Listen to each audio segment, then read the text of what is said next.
Aloha! In this video, we're going to share items we regret packing for long-term travel. It's just not worth it to haul these items around the world.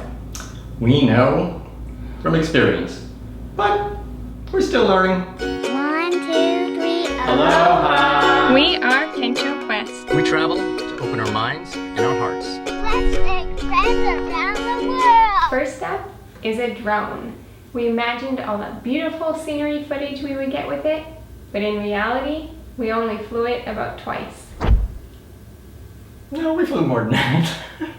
We flew it at least 10 times. The lavender flowers and the beach shot at Fukuoka Island and... The truth is, even though we love the idea of a drone, this was probably the worst item that we took in all of our travels. And the main reason why I would say is most of the time you're gonna have to fly the thing illegally. So because of that, it was by default, no, we're just not gonna fly it or risk it. So a lot of these awesome shots that you're seeing of people taken all over the world are filmed illegally because in most cases, no drone. On top of that, think about it. Who wants a drone flying over their head, right? So even in places like, even here in Hawaii, where sometimes we can fly it, I feel really bad about it. And then whenever anybody's flying a drone over my head, I don't like it either. So we're ditching the drone. It was taking up space, adding weight to his camera backpack. He'll have a lot more room in his camera bag if he's not carrying around that drone. Don't take a drone. Next up, other electronic gear we regret packing. I like to take a lot of gear, just the guy thing, right? But the problem is what we've realized is we don't use a lot of this stuff. For instance, here's this bag right here. This is full of cables and stuff. And since we've been home, do you know what this thing has been used as? It's a doorstop. It's got a bunch of cables in it for different USB cables, different power cables, just cables, because you never know when you're gonna need a cable, right? Well, most of these never were used. For our next trip, I'm making him get a cable organizer for the cables we do take along. Other items are get rid of any hard drives that have rotating discs in them. Bad idea. They're big and bulky, and the chances are they're going to fail on you like this one did, so it's very sad. Another thing that we take, or used to take, was a really large tripod, an extra camera, actually multiple extra cameras, just for redundancy, just in case something goes wrong. And even if it does go wrong, then deal with it then. Don't just be taking all these things because you think you might need it. So the saying is, if you're in doubt, leave it out. We've replaced all of our spinning drives with these solid state ones, which are really awesome. They do cost a lot more, but they're way more durable and they're way faster and they take up a lot less space. So we'll be taking a few of these instead. The next category is souvenirs. On our first around the world trip, we purchased so many souvenirs that we had to buy an extra duffel bag just to lug them around. About this big. Which pretty much doubled our luggage and weight. And to haul those through so many countries before bringing them home, because some items we couldn't even ship home, such as a Buddha is illegal to mail out of the country of Thailand, so Buddha had to come along with us. We did occasionally send a huge box home to my parents so they could hold on to it for us, but we've just learned our lesson, and that's why we no longer buy souvenirs. You can watch our video on that, but it is not worth it. The only type of souvenirs I buy now is something that we will use on a regular basis, such as a shirt that we'll wear while we're still traveling. The next category is bulky clothing items. Last trip we packed these jackets, and these particular ones actually do come packed down really small in a compression packing cube. However, we wore these how many times? 0. But we may still pack them for our next trip, just in case we go somewhere cold. But the reason why is these are super thin. They're made of mostly wool and nylon, so they compact down really, really small and don't take up much weight. Don't bring your stylish, thick, heavy wool jackets with you.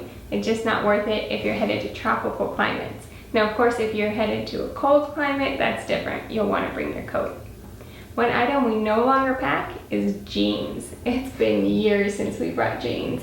I think when I realized how heavy those are and how much room they take up in the suitcase backpack or packing cubes, it is just not worth it. And then they take a long time to dry too. Right. So a lot of times we're hang drying our clothes. I don't want to be dealing with jeans in the laundry. That is a really good point that Heidi raises there, is you always want stuff that's fast drying, because you never know when you're going to have to fly out the next morning or something and you don't want wet clothes. And as far as jeans go, neither of us even own a pair to this day. We haven't owned jeans in years now because they're just bulky and they're not nearly as comfortable when you're traveling long term, especially if you're going to somewhere in the hot climate. Along the same vein is bulky running or tennis shoes, as we call them. I watched somebody else's video where it was like 6 friends that traveled the world together, and they all mentioned the things that they wish they hadn't packed. None of them were wearing those running shoes. You get yourself a good pair of sandals that can get wet. For a woman, I like to wear like a pair of ballet flats when I want to look a little bit nicer, and that's more than enough. You probably could get by with just the one pair of sandals. We used to even pack dancing shoes thinking that we were going to go dancing, and those never got worn as well. So again, if you think you may not use it, chances are you won't, so don't bring it. A lot of packing lists recommend 3 pairs of shoes, one of them being like running or tennis shoes. I'd say leave that pair off the list. Instead, we like to wear these minimalist flat shoes that are sandals, and they're great for running if you choose the right type. Or So- hiking. You can choose sandals that are meant for running, hiking, going in the water, Right. or just walking around the Right. city. We'll link to ours that we're currently wearing in the description box below. The next category is big bottles of toiletries or a massive medicine bag. I actually do not even pack liquid toiletries like shampoo anymore. Instead, we take just a solid bar of shampoo, and that's more compact, lighter weight, and you don't have to worry about the liquid spilling.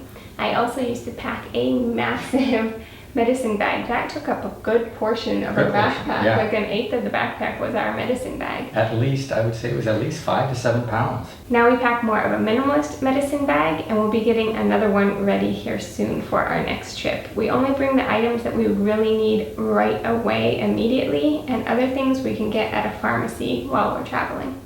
What we've learned is pretty much everywhere, actually everywhere we've ever been, even in the middle of nowhere in India or even in Nepal, we've been able to get medicine. There's pharmacies pretty much everywhere. So we bring the necessities, like in case you get hit with diarrhea or all of a sudden you're stuffed up with a cold, things that you would want immediately without having to wait to send somebody else to the pharmacy to get it for you.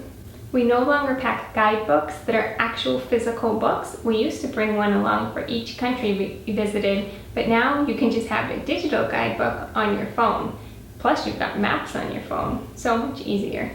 Next is a bulky car seat. We talked about this in a couple of videos already, but really, if you have a heavy car seat, please get rid of it because, man, that's going to cause you a lot of headaches. We recommend the Costco Sonera, or if your child is older, get a Ridesafer, something that can get you quickly in and out of vehicles.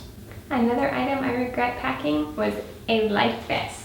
Since our family does a lot of water activities and there's sometimes not small enough life vests for the kids, we brought this along. But I think on one trip our son used it one time on a boat ride, and on our most recent trip our daughter used it one time to go kayaking. So it wasn't worth it to lug this life vest around for about a year just to use it once.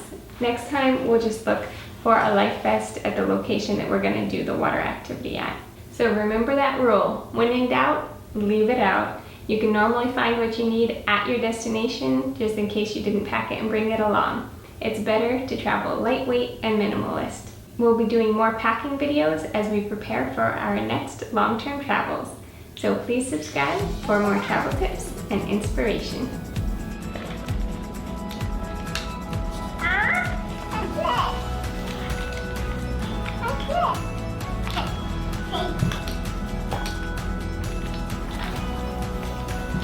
You used to buy.